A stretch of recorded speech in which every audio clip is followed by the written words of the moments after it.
Hello বন্ধুরা, তোমাদের সামনে নতুন একটা রেসিপি নিয়ে চলে আসলাম। তো দেখো, আমি বানাবো বিস্কুট। তো বিস্কুটের জন্য দেখো সুজি নিয়ে নিলাম, আর দেখো চিনি নিয়ে নিলাম হাফ কাপ। তো তারপরে এটাকে গুঁড়া করে নেব। তো দেখো এরকম, মানে পুরোটা গুঁড়া হবে না, আদা ভাঙ্গা। তো দেখো বাটিতে ঢেলে নিলাম।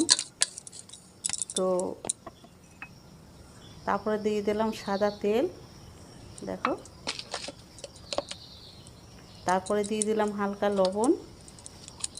তারপরে দিয়ে দেবো ঘি, কারণ ঘির মানে বিস্কুটের ভিতরে একটা ঘির সেন্টটা ভালো লাগবে তাই।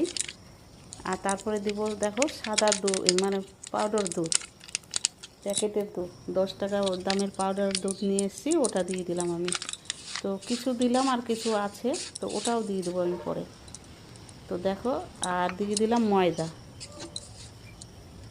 আর হালকা জল দিয়ে এরকম করে মাখাবো। তো তোমরা এইভাবে বিস্কুট কিন্তু বাড়িতে বানিয়ে খেতে পারো, দোকান থেকে না কিনলেও হবে। তো দেখো আমি একটু সোডা দিয়ে দিব, একটু খাওয়ার সোডা দিলে ভালো হবে, তাই আমি খাওয়ার সোডা দিয়ে দিলাম। তো এইভাবে তোমরা বিস্কুট বানিয়ে কিন্তু খেতে পারো বাড়িতে, দোকান থেকে না কিনলেও হবে। তো একটু আমি ঢাকা দিয়ে দেবো 2 মিনিট। তো 2 মিনিটের পরে আবার ঘুরে চলে আসলাম। তো দেখো আমার মানে এই মাখাটা খুব সুন্দর হয়েছে, একটু রেখে দিলে খুব ভালো হয়। তো দেখো এরকম করে আমি লেচি কেটে নেব।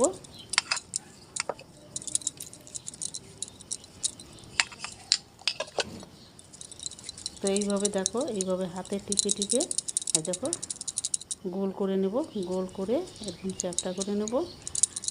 তো আর একটা তোমাদেরকে দেখাচ্ছি, দেখো এই দেখো এরকম করে। তো কয়েকটা আমি এরকম বানিয়ে নেব। তো এই দেখো ছেঁকনিটা দিয়ে এইভাবে আমি একটু করে নিয়েছি, কারণ দেখতে ভালো লাগবে তাই। এই দেখো, তারপরে আমি একটু তিল নিয়ে নিয়েছি, হালকা তিল দিব। তো তিলটা কিন্তু বেশি থাকবে না, তেলে ছুটে যাবে। তো যাই হোক 2-4টা যা থাকবে, কিন্তু খেতে ভালো লাগবে। তো দেখো ওদিকে আমি তেল বসিয়ে দিয়েছিলাম। তো তেলটা হালকা গরম করে দিতে হবে। দেখো তেলটা, আর দেখো বিস্কুট হয়ে গেল। তো দেখো বিস্কুটটা কিন্তু খেতে খুবই অসাধারণ হয়েছিল। তোমরা একবার বানিয়ে খেতে পারো, খুবই ভালো লাগে। এগুলো ঘরে যদি বানিয়ে রাখতে পারো তাহলে কিন্তু সকাল বিকাল চা দিয়ে খেতে পারো। তো দেখো বিস্কুটগুলো তো কিন্তু খুবই ভালো হয়েছে।